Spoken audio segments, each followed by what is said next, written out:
자, 입시왕 시즌 9 여름방학 특집 인터뷰 방송입니다. 새로운 뉴페이스 영어 선생님을 모셨습니다. 자, 본인 소개 한번 해주시죠. 네. 안녕하세요. 저는 강민채 선생님이고요. 영어로는 루시강 선생님입니다. 네, 지금 현재 대치S 학원에서 지금 영어 단과 수업 진행하고 있고, 그리고 영종도에서 지금 제 개인적인 학원을 운영을 하고 있습니다. 네, 그래서 아예 처음 보시는 거죠? 지금 저희 방송 출연 자체가 처음 아닙니까? 네, 지금 선생님? 방송은 네, 처음이에요. 네, 그러면 이제 본명이 루시강. 본명은 네. 강민채 선생님이고 영어 이름이 루시강입니다. 근데 한국어는 성이 앞으로 가잖아요. 그렇죠. 강루시라고 안 하고 꼭 루시강이라고 합니까? 영어로 쓰니까 그래요? 뭔가 강을 좀 강조하고 싶어가지고 루시강. 아니 저기 그 외국 사람들은 그냥 그 자기들 어순대로 가던데 그게 꼭 우리나라 사람들만 바꿔서 얘기하더라고. 그러게요. 그게 뭐가 있어 보이는 겁니까? 그게? 있어 보이려고. 네, 알겠습니다. 루시 선생님, 강민채 선생님 모셨습니다. 일단은 처음 보는 분들 굉장히 많으실 테니까 이게 강민채 선생님 제가 뭐 간단하게 설명을 드리자면 저도 이렇게 설명회 하고 몇 번 하고 예전에 저희 아카데미 원에서 살짝 오프라인 수업을 하신 적이 있습니다. 시끄러워. 근데 시끄럽고 옆방에 있는데 소리를 그렇게 지르더라고요.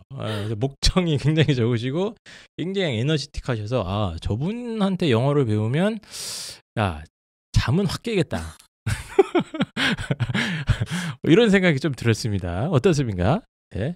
근데 또 자네들은 자더라고요. 그래도 잔가? 네, 아무리 소리를 지르고 막 그래도 자네들은 자는데 그래도 웬만하면 강의를 들으면서 졸린 강의는 아닌데 본인 졸리면 또 졸더라고요. 알겠습니다. 그래서 강민채, 그냥 루시라고 할까요? 루시 선생님이라도 해도 되고. Hi Lucy. My name is Kevin. 전 케빈이었습니다. 케빈 강, 루시 강. 맞다. 저도 강씨입니다. 맞다. 네. 어쨌든 농담이고요. 그래서 강민채 선생님, 루시 선생님과 함께 이번 여름방학 영어 학습과 관련된 이야기를 한번 쭉 나눠보도록 하겠습니다. 일단 강민채 선생님 지금 대치동에서 꽤 오래 학원 하셨죠, 그렇죠? 네, 그랬죠. 강사 경력도 굉장히 오래되시고 한 몇 년쯤 됩니까? 올해로 치면 10년째입니다. 와, 10년 차 강사 경력을 자랑하고 계시고 이제 수능 영어에서부터 내신 영어까지 두루두루.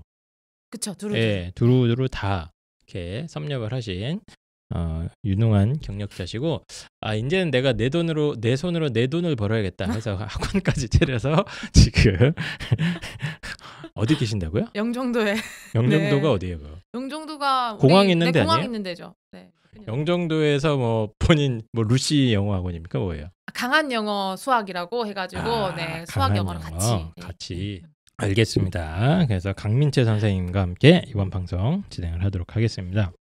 일단은 이제 작년 수능 영어 시험이 약간 뭐라고 해야 되지? 관심 밖의 느낌이 살짝 있었어요. 왜냐하면 이제 수학이 워낙 이슈가 되다가 보니까 수학 얘기는 많이 하고 또 수학이 통합되면서 국어가 어려웠네 이런 얘기가 하다가 보니까 영어 얘기가 약간 묻혔습니다. 그런 느낌이 살짝 있는데 작년 영어를 어느 정도 시험이라고 봐야 되나요? 난이도라든가 뭐 이런 것들. 난이도가 사실 이때까지 쭉 봤을 때 그렇게 떨어지고 올라가고 이게 크진 않거든요. 편차가. 절대평가일 때랑 상대평가일 때랑 크지가 않음에도 불구하고 인기를 못 받는 이유는 주목을 못 받는 이유는 아무래도 절대평가다 보니까 등급 간의 그 산출이 너무 적기도 하고 아이들이 1등급 받는 건 사실 힘들거든요.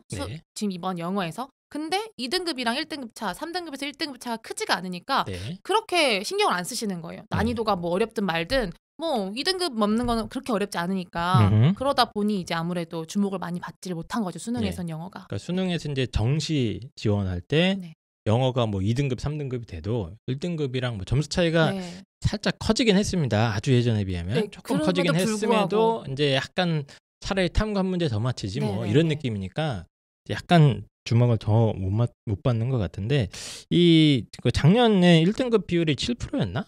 네. 맞죠? 그 정도. 네. 되게 꽤 어려운 시험 아닌가요, 그럼? 그쵸. 사실 따지고 보면 1등급 비율로만 따졌으면은 국어랑 영어가 그렇게 크지가 않아요. 비율 자체가. 맞습니다. 근데도 수지 1등급 이런 느낌이 영어가 자꾸만 가고 있어가지고 그 시간에 수학을 좀 더 하고 그 시간에 국어를 좀 더 하지. 그게 어떻게 보면은 더 유리하다고 보시는 분들이 많으셔가지고 근데 중요한 건 그렇게 되다 보니까 점점점 아이들이 영어를 공부를 안 해서 네. 비율이 이제 2등급도 받기 힘들어하는 아이들 비율이 많이 늘어난 거예요. 아무래도. 그래가지고 근데 그 여파가 또 내신까지 와버려서 아무래도 영어가 점점점 많이 하향 평준화가 되고 있죠. 그럼 전 국민 영어 실력에 지금 약간 문제가 있다. 이렇게 봐도 되나요, 저는 저희가? 국민이라기보다는 네. 전 학생들, 학생들이 제가 10년 전 처음 영어 시장에 들어왔을 때 아이들을 가르칠 때 느낌보다 지금이 훨씬 못하고 있기 때문에 그래요? 네, 좀 심각할 정도로 아이들이 영어를 많이 놓기도 하고 안 하기도 해가지고 특히 또 뭐 코로나 네. 이런 것도 영향이 있을 것 같은데 왜냐면 언어 학습은 좀 꾸준히 해야 되잖아요. 그쵸. 근데 또 아이들이 핑계가 생기지 않았습니까? 코로나가 터졌구나. 핑계를 대면서 또 이제 막 꾸준히 단어 학습 이런 것도 안 할 것 같은데 그럼 코로나 이전 이후로도 뭐 확실히 체감이 됩니까? 네, 그것도 있죠. 코로나 이전 이후도 있는데 제일 사실 컸던 체감은 아무래도 자율학계제가 되면서 아이들이 시험을 중학교 1학년, 2학년 때 안 보는 학교가 늘어나면서 진짜 많이 그걸 제가 느꼈고 그 다음에 이제 코로나까지 또 겹치면서 더 격차가 커지기 시작했죠. 그러니까 아무래도 상하의 그 간격이 좀 커졌어요. 더 많이. 상하라는 게 이제 뭐 상위권 잘하는 애들은 아이들이랑, 그대로 네네. 잘하는 것 같은데 그쵸. 잘하는 아이들은 어떻게 보면 좀 더 하는 경향도 있었거든요. 코로나 시기 동안 네. 아이들이 이제 학교도 안 가니까 그 시기에 이제 어머님들이 푸시를 엄청 해가지고 더 공부한 아이들도 있었는가 하면 네. 그 시기에 이제 푸시를 못 받은 아이들이 더 이제 공부를 안 하기 시작하면서 점점 이제 격차가 심해진 거죠. 그래서 지금 이번 고등학교 아이들 내신 성적만 봐도 되게 극단적으로 나뉘고 있는 걸 자꾸 보고 있어가지고 표준 편차만 봐도 이제 잘하는 아이들과 못하는 아이들의 편차가 정말 많이 벌어졌어요. 그럼 아이들이 뭐 자기 이름도 알파벳도 못 쓰고 이런 상태인가요? 그 정도는 아닌데 그 정도는 아닌데 네. 근데 문법이나 단어 수준이 정말 많이 떨어졌어요. 단어 단어가. 수준이? 네, 좀 심할 정도로. 그러니까 중학교 2학년 아이가 니드를 모를 정도면 뭐요? 니드? 네, 필요하다는 단어. 니드를 몰라요? 네, 그걸 중이가? 모르는 아이들이 요즘 많아졌어요. 저 때는 그래요? 그러니까 제가 처음 시작했을 때는 네. 초등학생 중에서나 좀 그런 단어들을 몰랐지 중학생이 그걸 모르기가 힘들었거든요. 근데 요즘 중학생들 중에서는 그걸 모르는 아이들이 이제 생긴 거예요. 현장에서 직접 아이들을 뭐 단어 시험도 보고 하니까 네.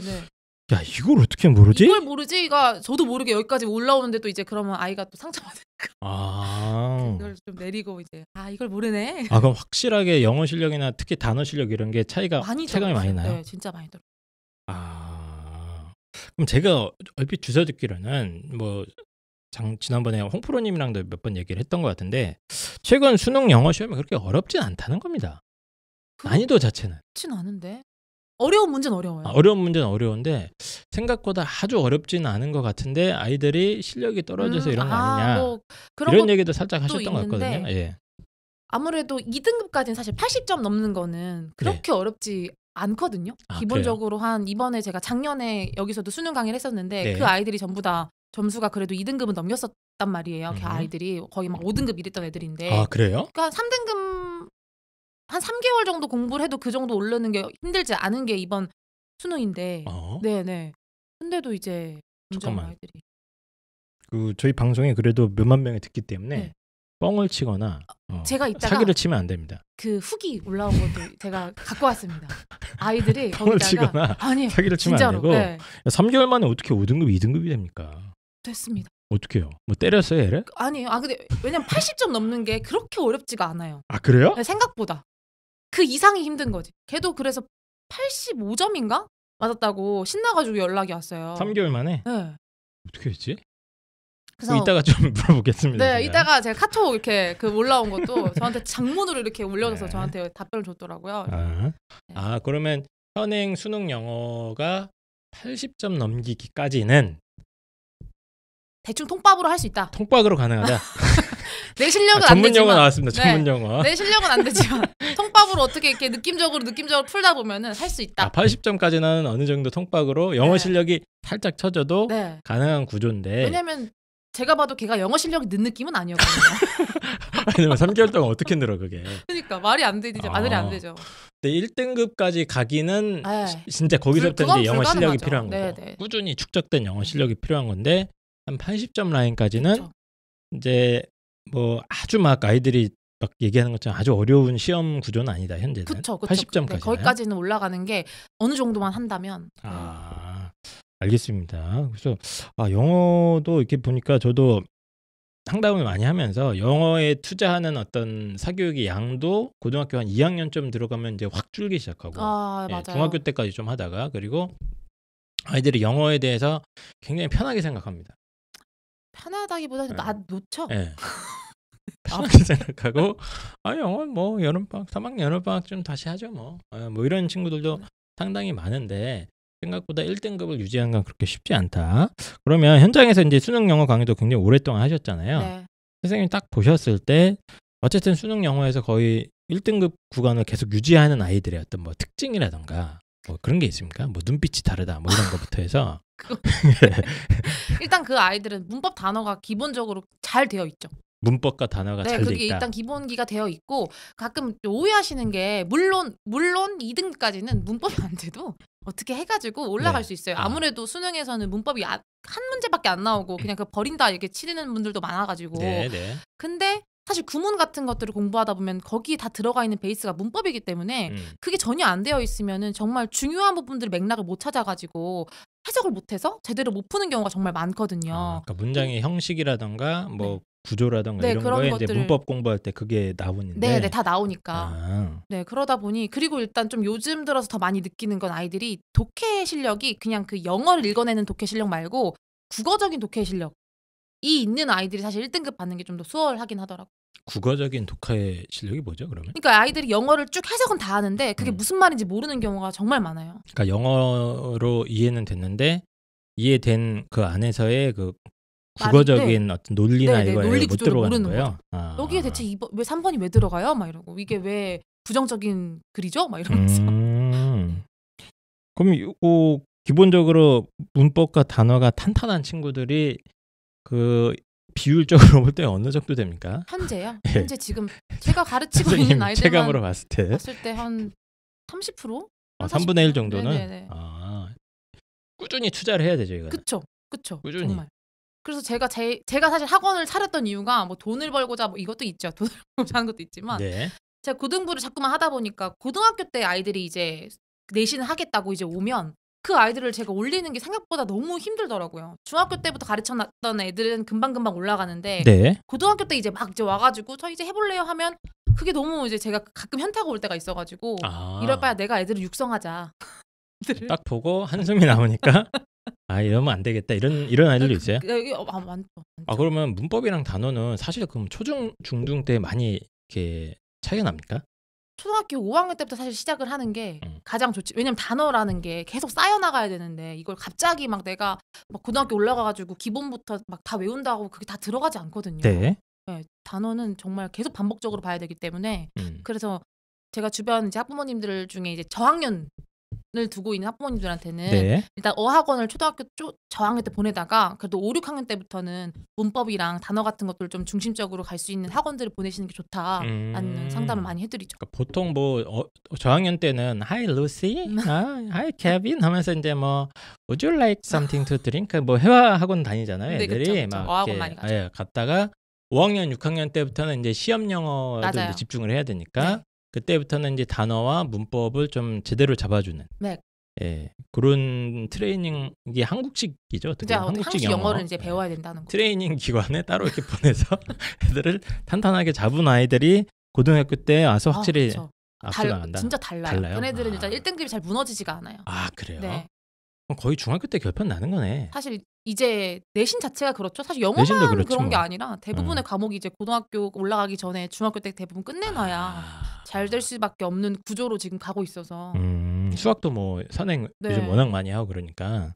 이게 이제 영어만의 문제가 아니라서. 알겠습니다. 그러면 보통 이제 또 수능 영어에서 3등급 이하 받는 조금 이제 힘든 친구들도 있지 않습니까? 그쵸. 이분들의 어떤 뭐 공통된 특징 이런 게 있습니까? 단어를 모릅니다. 단어를 알아야 뭐 해석을 하는데 단어를 아무것도 모르니 해석이 일단 안 되고 그러다 보니까는 등급이 나올 수가 없고 이건 이제 문법보단 단어가 진짜 커요. 단어 실력이 정말 안 좋아서. 그래도 요즘 그 웬만한 대한민국 고등학생이면 영어 학원도 꾸준히 다니고 뭐 단어도 다 한다고는 하는데 단어가 그렇게 안 돼요, 애들이? 안 한 거죠, 공부를. 코로나 뭐 이런 것부터 시작해가지고 아이들이 공부를 안 해서 가끔 진짜 너무 답답할 때가 있어요. 내신 수업할 때도 그렇고 수능 수업할 때도 그렇고 이 단어를 왜 모르지 얘네가 막 이런 느낌이 들 때가 많아서 그럼 노답이구나 진짜. 네, 뭐 예를 들어 뭐 사실 세듀에서 에센셜이라는 그 문법 책이 있는데 네네. 에센셜의 의미를 모르는 고등학생들이 있어가지고 뭐 아니면 그럼 뭐 어떻게 해야 돼 걔네들은? 답이 죽어라 없어요? 암기시켜야죠. 뭐 답이 없어요. 그냥 죽입니까 얘를? 그건 제가 기본 단어부터 네 거의 뭐 이제 제가 안 보내죠. 집을 잘 안 보내고 그냥 암기를 계속 시키고 네 하다못해 제가 깜지 시키는 거 별로 안 좋아하는데 깜지라도 시켜가지고 그냥 그 단어를 죽도록 암기시키고 이런 식으로. 깜지는 그거 이렇게 손으로 이렇게 쓰게 하는 거? 진짜 기본기가 안 돼 있으면 그렇게라도 시켜야지. 그렇게라도 해서? 애들이 뭐 몇 번을 더 보니까. 그냥 핵심은 그냥 단어, 문법 이게 그냥 핵심인 거네. 일단 기본기를 쌓으려면 그 다음에 이제 독해가 들어가고 구문이랑 이런 게 쌓이는 거죠. 이게 안 돼 있는데 갑자기 뭐 독해를 들어간다고 하면 네. 제가 그때 홍프로님이랑 한때 방송을 한 적이 있거든요. 네. 갔는데 아이들이 그 영어를 공부하는 풍경을 그려주셨어요.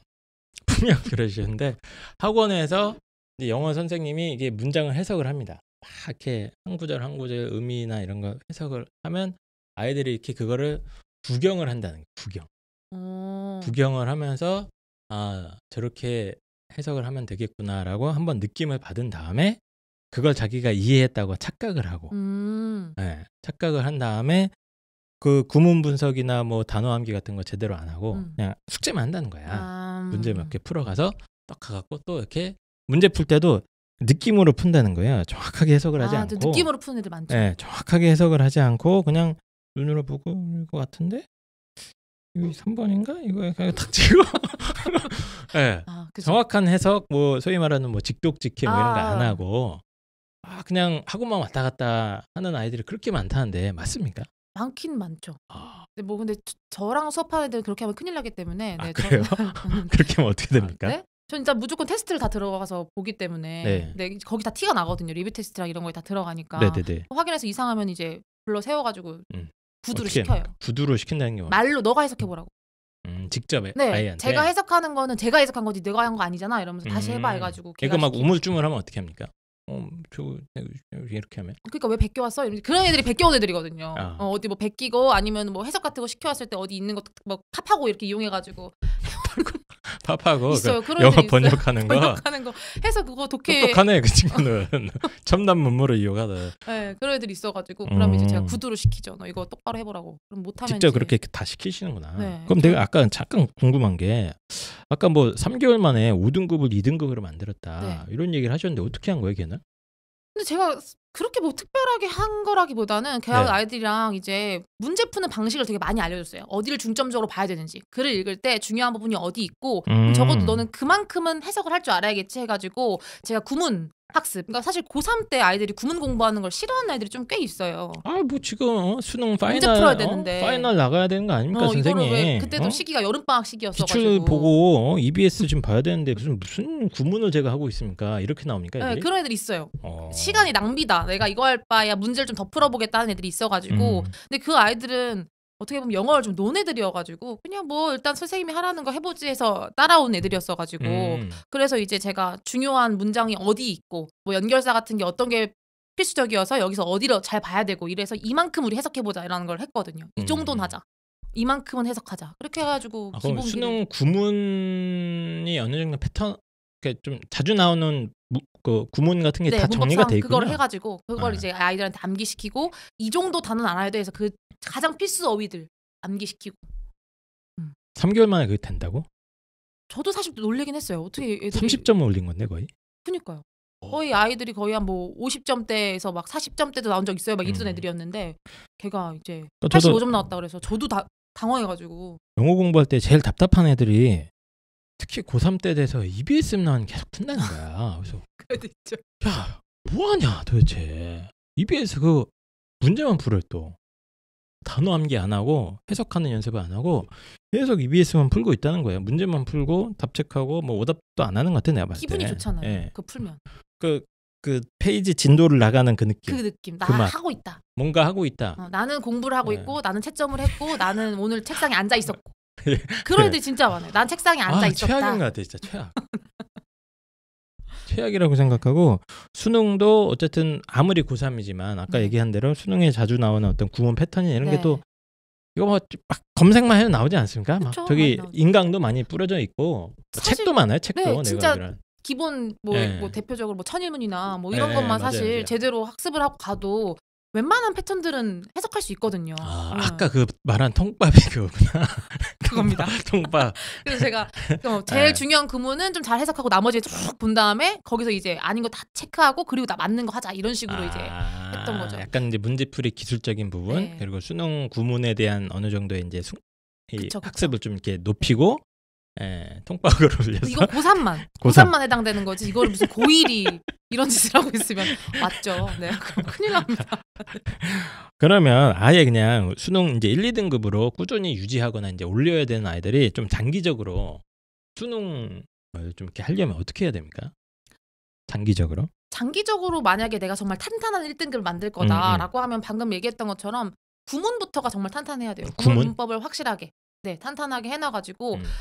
그리고 글의 그 논리 구조가 있어요. 네. 특히 영어에서 나오는 논리 구조를 확실하게 본인이 알면서 이게 왜 이런 식으로 논리가 흘러가지를 좀 같이 공부를 하시면 좀 더 독해력도 올리고 그다음에 뭐 구문적인 실력도 올라가는 학습을 할 수 있겠죠. 그럼 1등급은 떨어지기 힘들죠. 구문이 뭐예요? 근데 구문 예를 좀 들어주세요. 뭐 예를 들어 진짜 예를 들어서 예. 뭐 no sooner than 이런 게 나왔을 때 애들이 네. no sooner 안 빨라 막 이런 뭐라고요? no sooner than 구절을 보고 지금 뭐라 그런 거예요? 빠르지 않니 막 이런 이상한 해석을 하는 애들이 있어가지고 노스? no sooner than 해가지고 no sooner than sooner 네 than SOONER 네, no then sooner 그거 뭐였지? A than B 해가지고 뭐뭐 하자마자 뭐뭐 하다라는 그런 걸 갖다가 이제 자기 멋대로 해석하는 경우가 있구나. 그러니까 뭐 안 빠르다 막 이렇게 하면 하면 안 되니까. 그런데 그런 어떤 영어에서 자주 나오는 어떤 핵심 구문 패턴들을 갖다가 결국 암기네요 이것도 구문 패턴에 대한. 그쵸, 암기죠. 영어를 가끔 이해 과목이라고 생각하시는 분들이 있는데 암기 과목입니다. 예. 네. 그래서 그런 어떤 구문적인 학습을 갖다가 계속 해야 돼요, 그럼? 그쵸, 반복적으로 해야죠. 왜냐면 그 노스널 댄이라는 걸 본인이 알아도 그게 다른 질문에서 나오면 또 이게 뭐야 막 이런 경우가 있어가지고 그러니까 다양한 그 구문들을 학습을 했으면 이제 독해를 통해서 그걸 자꾸 적용 연습을 해야겠죠. 내가 만나게 되면 이게 또 나왔네. 그래서 또 이건 여기서 이렇게 해석을 되고 있네. 이런 계속 반복적인 학습을 해야죠. 당연히 이제 단어나 문법적인 기본은 이제 중학교 때부터 탄탄히. 그쵸. 그때부터 탄탄하게 이제 벽돌을 쌓기를 해놓은 다음에 고등학교 올라오면서부터는 이제 수능에 자주 나오는 어떤 구문이나 이런 것들이 정해져 있다. 대충 그럼 몇 개 이게 정해져 있습니까? 그게? 몇 개는 아니죠. 한 5개 됩니까? 그렇지. 그러면은 공부를 해야죠. 그럼 반복 학습이 왜? 그게 쭉 한번 진도 나가는데 몇 달 정도 걸려요? 그러면 그 구문이라는 게? 구문 정말 딱 그 구문을 구문서. 아이들 수능 보기 초보들. 전까지 했어요. 초보들도 한 3개월이면 대충 나갑니까? 한 바퀴 돌립니까? 돌리는 게 3개월 정도면은 그래도 웬만큼 내가 만날 수 있는 구문은 다 보고 갈 수는 있죠. 근데 이게 또 보고 간다는 의미지. 내게 되지 않. 그러니까 한 번 돌리는데 한 3개월 정도는 필요하다. 그 정도는. 그럼 방학이나 이럴 때 좀 내신에 조금 영향이 덜 받을 때 좀 미리미리 해놓으면 확실히 도움이 되겠네요. 그죠. 그래서 중학교 때 사실 영어 학습이 진짜 많이 중요하고 그리고 아무래도 이제 많이 뭐 방송을 해보셔서 아시겠지만은 아이들이 고등학교 올라가서 내신 준비를 할 시간이 생각보다 많지가 않아요. 그쵸. 저는 몰랐는데 동아리가 그렇게 중요한지 저는 이번에 입시 공부를 하면서 알아가지고 뭐 동아리 챙겨 뭐 학종 뭐 한다고 뭐 수행평가 하고 미술 선생님도 뭐 하라고 그러고 음악 선생님도 뭐 조사해 보라고 그러고 난립니다 지금. 저는 수행평가가 그렇게 어렵다는 걸 처음 봤어요. 무슨 애들이 논문을 쓰더라고요. 그래가지고 그런 걸 하면서 내신 준비를 한다는 게 쉽지가 않기 때문에 맞습니다. 기본적으로 중학교 때 어느 정도 내 실력을 쌓아놔야 고등학교 때 본인이 내신 준비도 하고 수행평가도 본인이 여유롭게 해가지고 학종에서도 좋은 점수도 받을 수 있고 할 수 있겠죠. 알겠습니다. 수능 영어는 저도 꼭 보면서 쭉 지켜보면서 꼭 무슨 뭐 수능하면 이제 기출을 풀어야 된다. 뭐 EBS를 풀어야 된다. 뭐 맞는 말이죠. 맞긴 해요. 맞긴 맞는데 그러니까 특히 영어를 갖다가 문제풀이만으로 이렇게 접근하거나 뭐 그렇게 생각하는 아이들이 생각보다 많아갖고 그건 기본기가 있는 애들만. 기본기가 있으면 문제풀이 하는 거 맞죠? 미치겠어. 단어 안 외우고 EBS 풀고 기출만 보고 있다는 거야. 뭐 무슨 텅인지 뭔지 해갖고 그거 계속 풀고 있어요.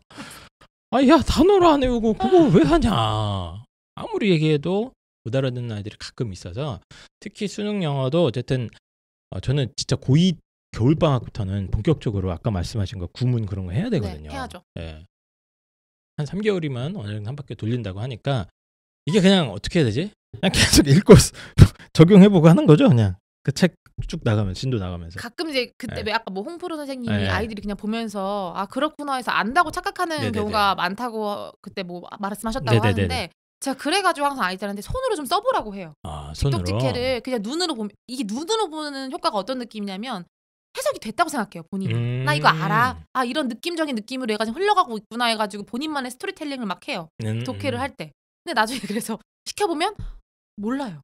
이상 몰라요 그냥. 네, 뭔 말인지 결국엔 써보면 뭐 이상한 소리를 하고 있어요. 자기만의 무슨 자기 이야기를 하고 있더라고요. 그 글에 있는 이야기가 아니라 자기가 무슨 이야기를 만들어내고 있더라고요. 그래가지고 그러니까 자기는 안다 생각을 하는 거예요.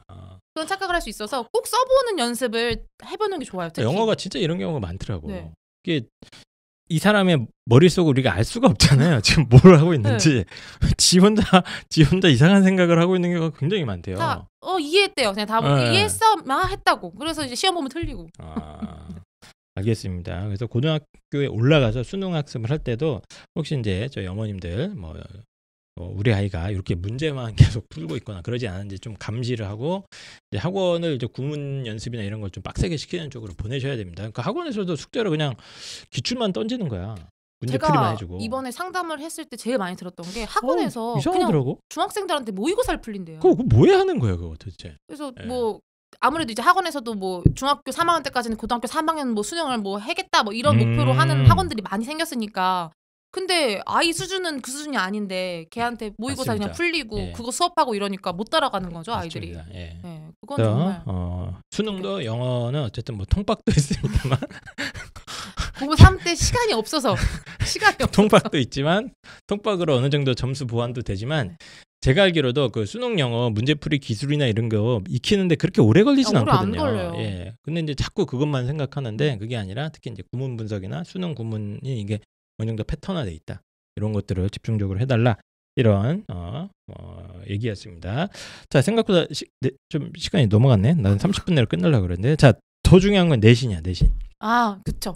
내신 영어가 이게 살 떨리고 막 영어 잘하는 애들도 막 내신 박살나는 애들도 있어요. 정말 많죠. 예. 네. 이게 왜 그런 겁니까? 수능 막 1등급 막 찍고 막 외국 살다고 이랬는데 영어 내신만 봤더만 3등급 4등급이래. 뭔 차이가 있는 거야? 아무래도 이제 내신부터 들어가는 게 내신과 수능의 가장 큰 차이점이 문법의 양과 서술형이죠.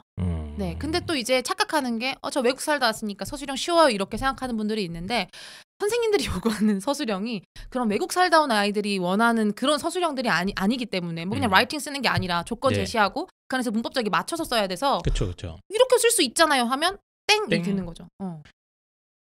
I'm from Melbourne.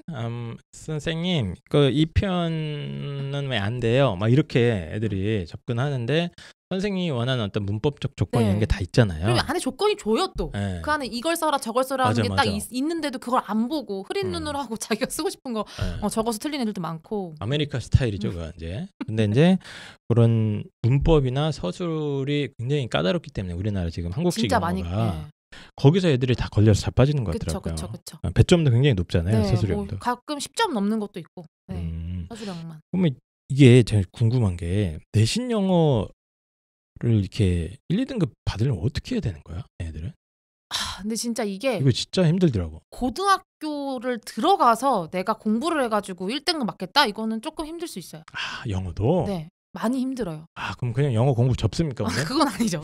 근데 이제 우리 아이 고등학생이 이러면 방학이라는 시기가 정말 중요한 거예요. 그러니까 얘가 사실 저만 해도 제가 고등학교 때만 해도 내신 준비 기간 한 달만 진짜 막 열심히 하면 1등급이 나왔었거든요. 우리 때는 뭐 선행 이런 것도 없었고 저는 뭐 부끄럽진 않지 나는. 중학교 때 알파벳 처음 배우고 이런 세대니까 우리는 진짜 학교를 초등학교 때 안 가르쳐줬거든요 저희는. 근데 이제 요즘은 그게 아니다. 네, 그러니까 왜 저희 때만 해도 왜 책 중에 그런 책 있었잖아요. 꼴찌에서 1등까지 해가지고 막 그 신화, 막 내가 신화 이런 거 막 있었는데 요즘 가보세요 그런 게 있나? 꼴찌하면 계속 꼴찌합니까? 불가능한 아이가 뭐 시작이 불가능한 아니라 그게 시작이 뭐 5등급인데 그게 갑자기 1등급으로 올라가는 게 쉬운 일이 아니라는 거죠. 그 학기 중에. 그러니까 학기 중에는 진짜 힘든 일인 거고 그럼 적어도 내가 어떻게 하면은 좀 더 올릴 수 있냐라고 한다면은 네네. 방학 기간을 좀 이용해가지고 심도 있는 학습을 해야 되는 거죠. 학기 중에는 어차피 뭐 아까 얘기한 대로 워낙 시킨 게 많기 때문에 네.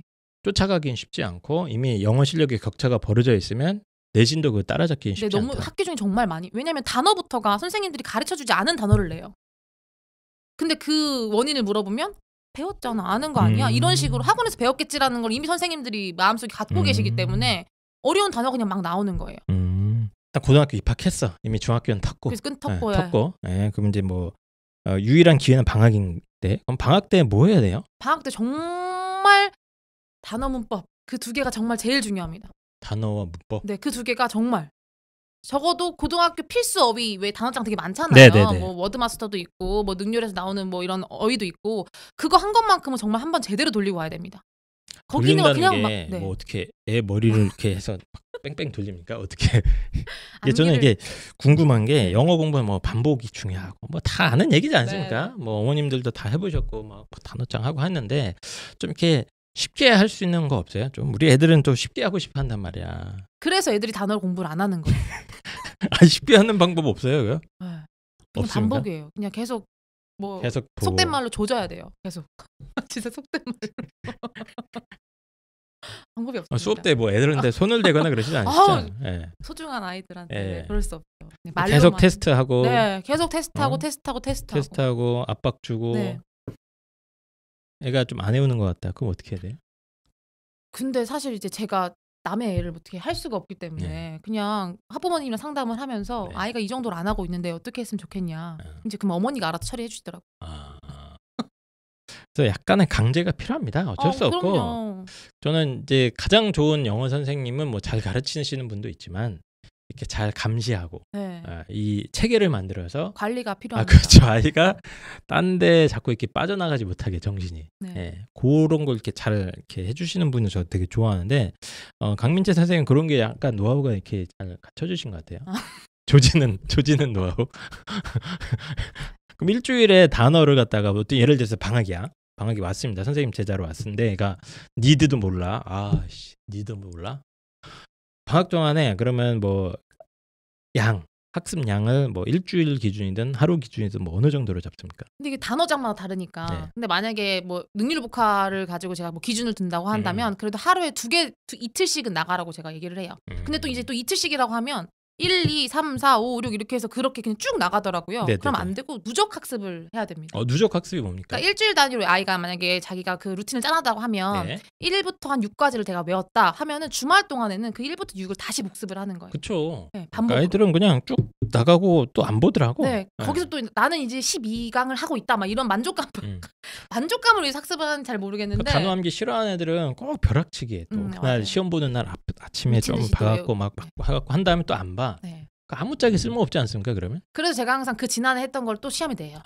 뭐게? 이러면서 그럼 아이들은 또 뭐 이러면서 근데 이거 예전에 했던 거 아니에요? 예전에 했던 거니까 알아야지 이러면서 또 내고 뭐 그런 식으로. 그래서 계속 누적 학습이 될 수 있게 저는 뭐 아이들 암기 싫어하는 애들한테 뭐 외우려고 하지 말고 그냥 눈만 갖다 대라. 근데 그것도 사실 의미 있어요. 이러거든요. 진짜 싫어하는 애들 있어요. 암기 자체를 막 힘들어하는 애들한테는 외우려고 하지 말고 하루에 5분이든 10분이든 15분이든 20분이든 네가 할 수 있는 시간을 정해놓고 일단 눈만 갖다 대려고 노력만 좀 해보려. 맞아요. 이 정도 괜찮습니까? 엄청 좋은 방법이에요. 왜냐면 제가 이렇게 했거든요. 제가 암기를 되게 싫어해요. 제가. 그래서 저는 외운다는 생각을 버렸어. 부담스러우니까. 그냥 눈만 이렇게 갖다 대고 이렇게 좀 입으로 쭝얼쭝얼 거리고. 전 손으로 쓰는 것도 되게 귀찮아했거든요. 그래서 쭝얼쭝얼 하고 선생님 말씀하신 대로 어느 정도 지나간 다음에 다시 앞으로 돌아와서 누적 학습 배우고 이렇게 바른다라고 하죠. 눈으로 바른다. 그거를 그런 표현을 쓰는데 눈으로 바른다라는 표현을 쓰는데 저는 대신 그걸 꾸준히 해야죠. 강민채 선생님이 국어 선생님이 아닌 게 참 다행인 것 같습니다. 조진다, 뭐 눈을 바른다, 어쨌든 계속 눈으로 바르면서 다시 앞으로 돌아오고 요 작업을 갖다가 방학 동안만큼은 그리고 뭐 영어 이걸 막 1시간씩 할 수도 없어. 영어 단어는 맞아요. 뭐 길어야 2, 30분이야. 그렇죠? 대신 그것만 꾸준히 해라. 그래가지고 제가 왜 이번에 수업할 때 클래스카드라는 어플리케이션을 이용하는 게 왜 그걸 이용하냐면 클래스 카드가 뭡니까 갑자기? 제가 어플리케이션을 아이들한테 이번 테스트 이용을 하고 있어요. 아 선생님 수업 중에. 네네네. 그래가지고 앱으로 조지는구나 이제. 앱으로 확인하려고. 네, 앱으로. 왜냐면 제가 눈으로만 할 수 없으니까 제가 없을 때도 좀 공부 좀 하라고 뭐 이런 느낌으로 그래서 어플리케이션으로 아이들이 요즘 그런 앱이 많더라고요. 네. 그래서 그거를 이용했는데 진짜 단어를 외우는 거를 싫어하는 학생이 그걸 하고 나서 암기를 하더라고요. 그래요? 네. 그래가지고 이제 그걸 보고 애들이 이거 보는 건 또 좋아하거든. 네, 뭐 게임 하는 것도 막 있고 이래가지고 그걸 넘기면서 계속 보고 테스트 확인하고 그게 100점이 되면 저한테 또 알림이 와요. 다 맞았다. 또 몇 번 시험을 봤다. 그리고 베낄 수도 없게 얘가 막 테스트가 막 넘겨가가지고 그래서 이제 그것도 이용을 해서 애들이 최대한 단어가 중요하니까 단어를 어떻게든 암기시키려고 그런 걸로도 이용을 하고 있죠. 그럼 문법은 어떻게 공부해요? 문법은 힘들잖아요. 이게 혼자 공부하기 힘들더라고 문법은. 그쵸. 왜냐면 일단 봐도 이해가 안 돼. 문법 용어들도 뭔 소리인지 모르겠고. 맞아요. 이거는 무조건 강의를 들어야 됩니까? 그럼? 강의를 듣는 게 제일 효율적이죠. 학원을 가든 강의를 듣던 그래야지 선생님이 설명하는 걸 통해서 저게 저런 식으로 뭐 수동태면 수동태가 뭐 BPP인데 저게 왜 BPP가 언제 되고 언제 안 되고 이런 거를 배울 수 있으니까. 그래서 혼자 하는 건 사실 문법은 혼자 하는 건 정말 아니죠. 그래서 또 옛날에 어렸을 때인데 기억이 중학교 때 문법 이렇게 학원을 빡세게 다녔던 것 같아. 그 선생님 뭐 미국 유학파라고 자기가 문법 책도 만들고 뭐 난리를 쳤어. 그래서 진짜 좋아요. 그래서 쫙 듣고 있을 때는 다 좋은데 이제 듣고 나서 이렇게 이제 예문이나 이런 게 적용을 하고 나면 잘 안 되더라고. 막 애들이 항상 공통적으로 그쵸? 얘기하는 거죠. 네. 요건 어떻게 해결해야 됩니까? 근데 그것도 마찬가지로 수학이랑 똑같이 생각하시면 될 것 같아요. 문제를 계속 풀면서 본인이 틀린 거 다시 한번 오답 정리하면서 그러니까 이게 아이들마다 틀리는 이유가 되게 가지각색이에요. 어떤 아이들은 문제를 풀어본 다음에 저는 이게 동사인 줄 몰랐어요. 혹은 이게 저는 명사인 줄 알았는데 동사고 막 이런 경우가 있어요. 근데 그걸 본인이 알아야 되거든요. 네. 이건 제가 알 수 있는 게 아니라 본인 머릿속에 있는 거니까. 그래서 오답을 꼭 해야 돼요. 문법은 오답이 중요합니까? 네, 문법은 꼭 오답을 해야 되고 대신 그 오답을 또 제가 이제 오답을 항상 아이들과 확인을 하면서 느끼는 거지만 그냥 문제를 거기다 갖다 넣어요. 그냥 갖다 넣고 그러니까 애들이 오답하면은 뭐 꼭 뭐 자르고 이런 거 생각하더라고. 그냥 붙여놓고 답은 내가 체크한 거 3번이 답 1번 이게 다더라고요. 오답은. 그거는 오답이 아니거든요. 그럼 어떻게 해야 됩니까? 그러니까 내가 문제를 했으면 이걸 내가 이 답을 왜 했는지에 대한 이유가 꼭 있어야 돼요.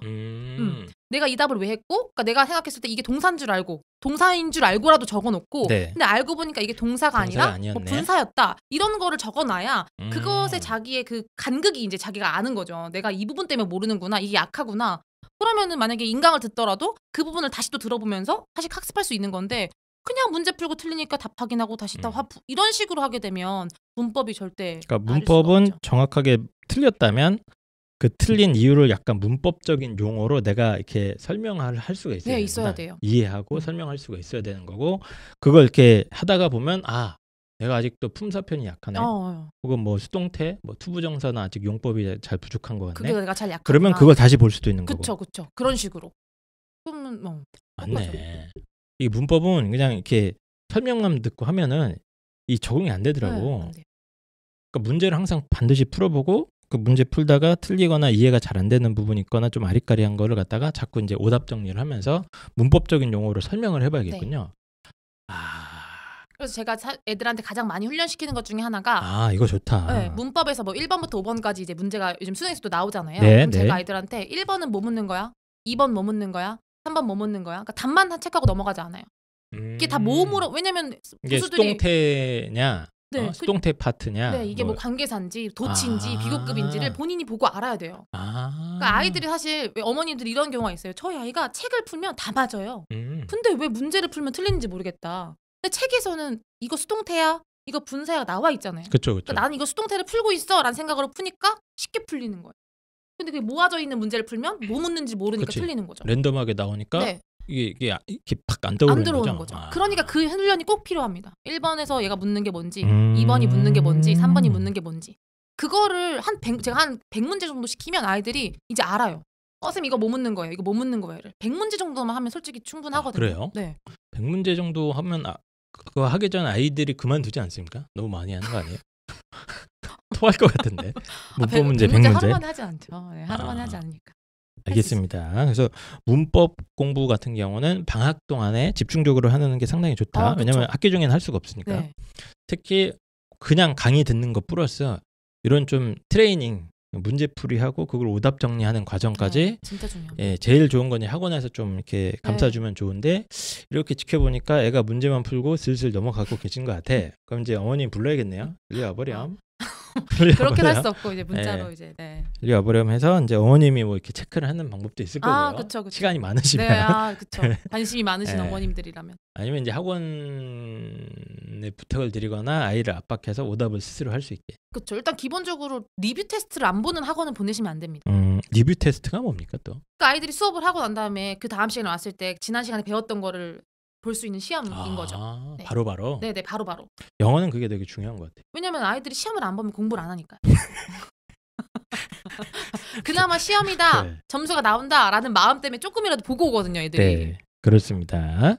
그래서 문법 공부는 이런 식으로 특히 문제풀이와 오답 정리가 굉장히 중요하다 이런 좀 얘기를 강조를 해주신 것 같고요. 이제 방학이 끝났습니다. 열심히 한다고 해서 뭐 능률도 한번 돌리고 문법 탁 했는데 이제 시험 기간이 다가왔어요.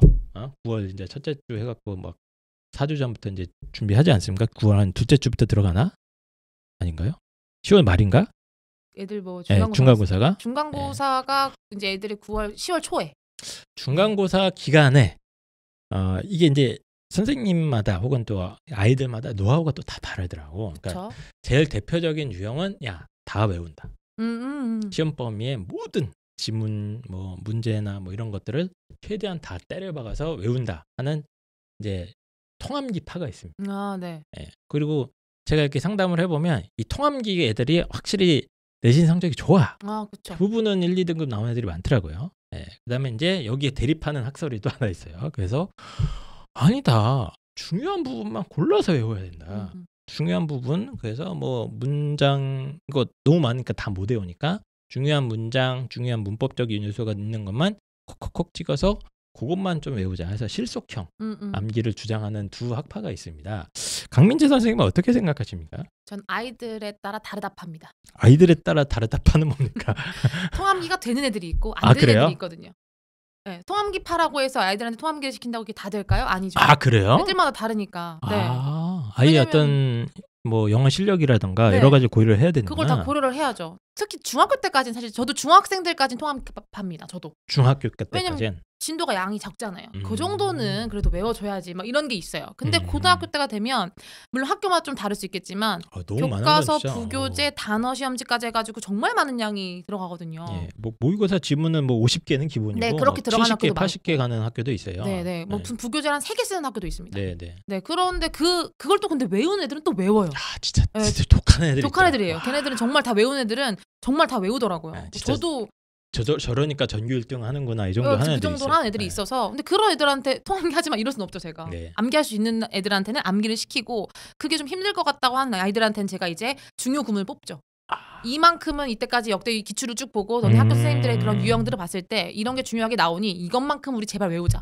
뭐 거의 제가 빌다시피 해가지고 암기시키고 그렇게 효율성이 필요한 아이들이 있고 다 할 수 있는 애들이 있으니까 그거에 따라 좀 나눠서 수업을 하는 편이죠. 가장 이상적인 거 어쨌든 많이 외우면 외울수록 그게 솔직히 좋긴 하죠. 한 문제라도 더 맞출 가능성이 높아지지 않습니까? 근데 또 그 다 못 외운 애들 특징이 뭐냐면 암기를 시키면 그게 변형이 돼서 나오잖아요. 고등학교 때는 그대로 나오지가 않아요. 그러면 걔네들이 맨날 그걸 변명을 하는 거예요. 선생님 통암기 필요가 없어요. 왜?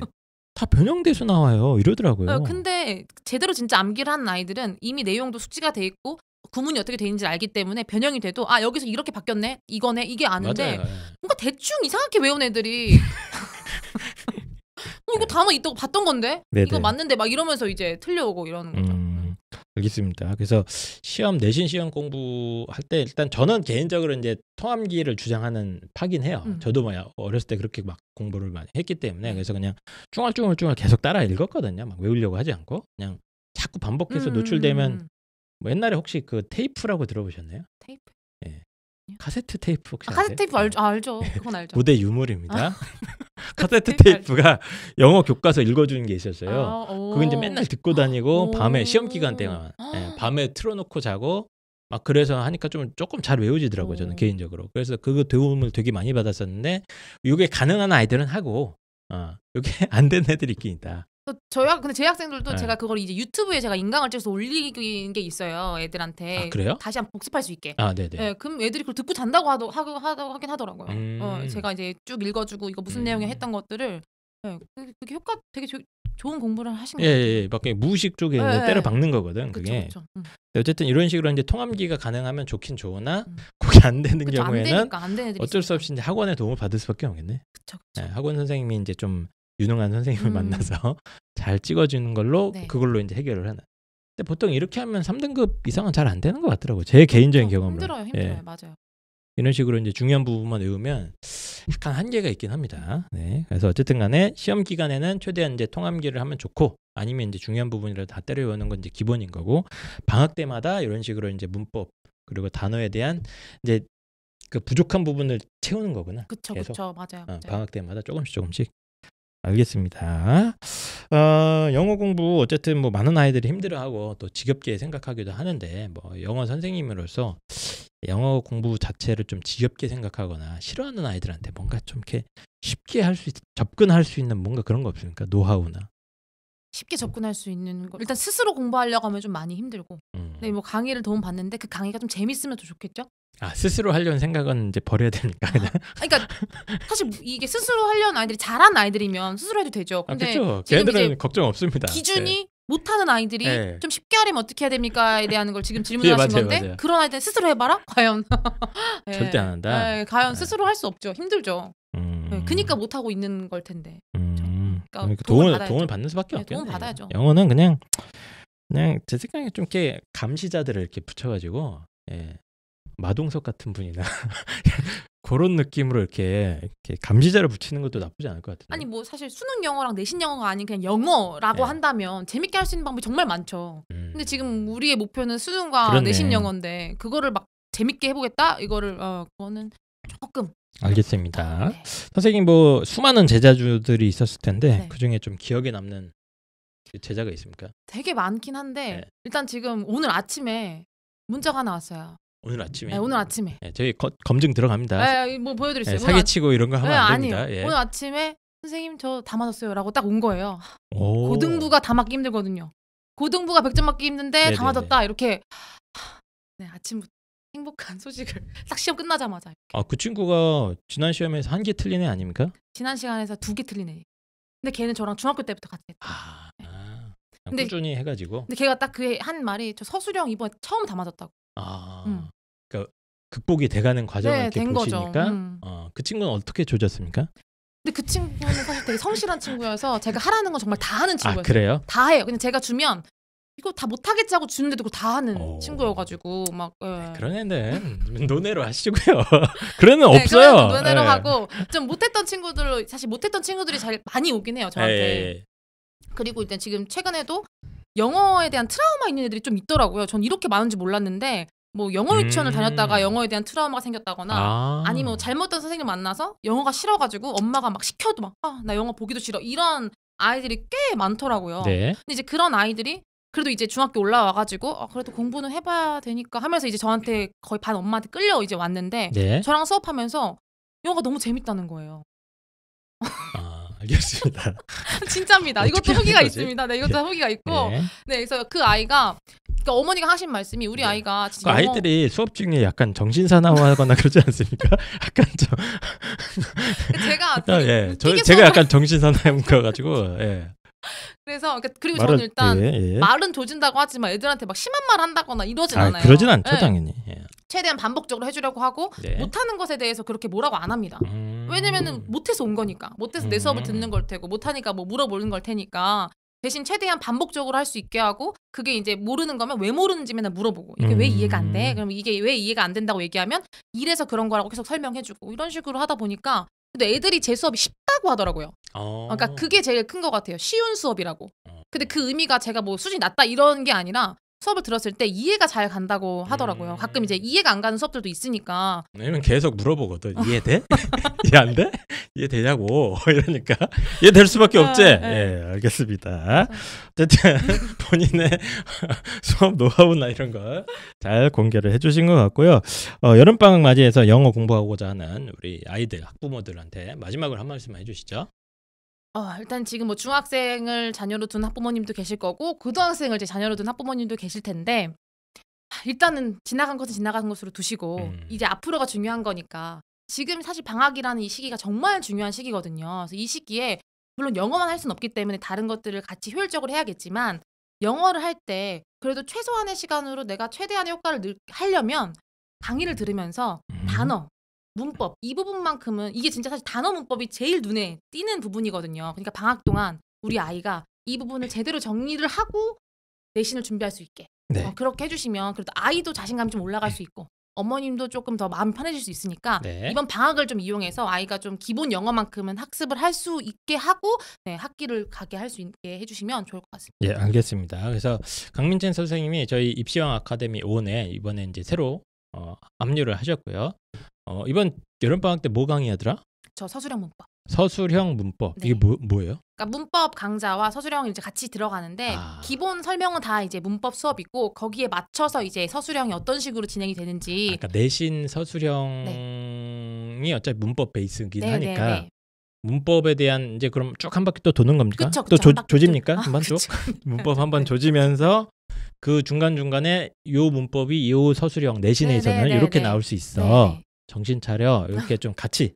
대신 좀 쉽게 했습니다. 왜냐면은 뭐 너무 어려운 걸 갑자기 해버리면 애들이 놔버릴 수 있기 때문에 알겠습니다. 가장 기본적인 걸로. 네.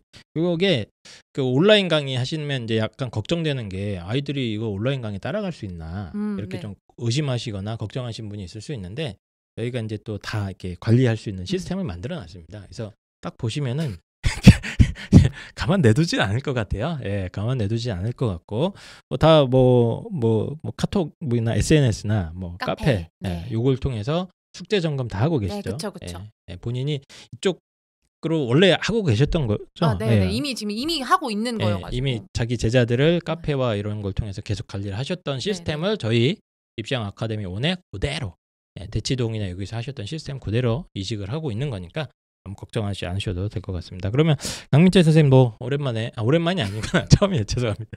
처음 이렇게 나와주셨는데 방송하는 게 재밌네요. 저도 약간 정신이 사납긴 한데 즐거운 방송이 된 것 같습니다. 그럼 이번에 방송 나와주셔서 감사드리고 여름방학 잘 부탁드리도록 하겠습니다. 예.